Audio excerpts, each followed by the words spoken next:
పెద్దగట్టు జాతరకు భక్తులు పోటెత్తారు. నిన్నటి నుంచి కూడా చూస్తున్నాం, ఒక జనసముద్రంగా మారినటువంటి పరిస్థితి కనిపిస్తుందని చెప్పవచ్చు. భక్తులంతా కూడా మొక్కులు చెల్లించుకోవడానికి మనం చూస్తున్నాం, మెట్ల మార్గం ద్వారా కూడా అంతా బోనాలతో కూడా గంపలతో కూడా పైకి వస్తున్నటువంటి దృశ్యాలను చూస్తున్నాం. మొత్తం ఎక్కడ చూసినా కానీ జనం ఒక జనసముద్రంగా మారింది. రెండేళ్లకోసారి జరిగేటటువంటి దురాజ్పల్లి జాతర, దీన్నే పెద్దగట్టు జాతర అంటారు, గొల్లగట్టు జాతర అంటారు, లింగమంతుల స్వామి జాతర అంటారు.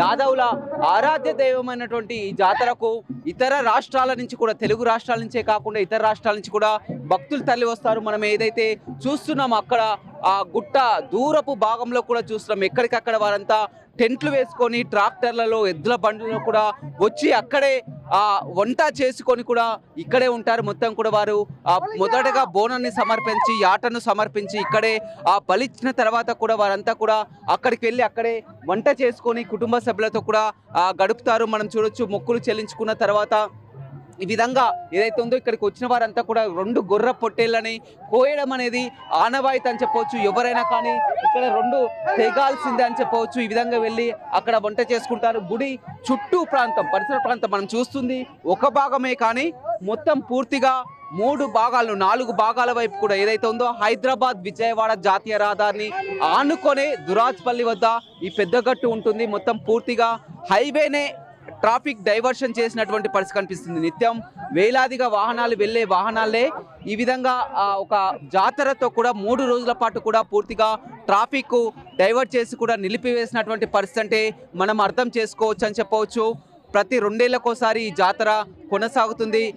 పోయిన సంవత్సరం కోవిడ్ కారణంగా కూడా భక్తులు తక్కువ సంఖ్యలో కూడా రావడం జరిగింది. ఈసారంతా కూడా పెద్ద సంఖ్యలో కూడా భక్తులు పోటెత్తారు. వారి యొక్క నృత్యాలతో, గజ్జల లాగులు, బేరాలు నృత్యాలతో కూడా వారు ఇస్తున్నటువంటి విన్యాసాలను కూడా ఎంతో మందిని ఆకర్షిస్తున్నటువంటి పరిస్థితి కనిపిస్తుంది. పోలీసులకు కూడా ఇది ఒక పెద్ద టాస్క్ అని చెప్పవచ్చు. ఎందుకంటే లక్షలాదిగా భక్తులు తరలి వస్తారు కాబట్టి మొత్తం నిరంతర నిఘా అయితే పర్యవేక్షణలో మొత్తం ఉంది. గుట్ట చుట్టూ పరిసర ప్రాంతాల్లో సీసీ కెమెరాలు, 60 సీసీ కెమెరాలు కూడా ఏర్పాటు చేయడం జరిగింది. మొత్తం 2000 మంది పోలీసులు కూడా భద్రత నిర్వహిస్తున్నారు.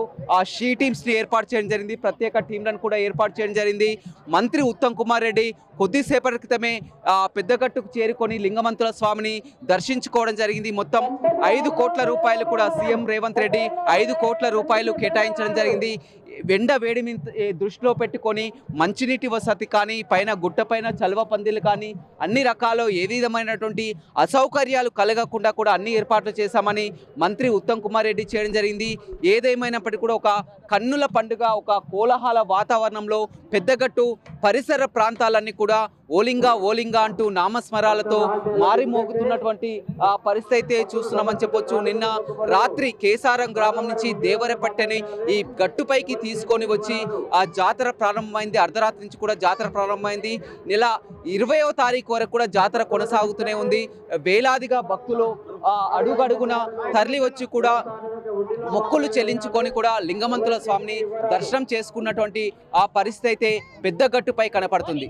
కెమెరామెన్ రవితో రమేష్, బిగ్ టీవీ, సూర్యాపేట.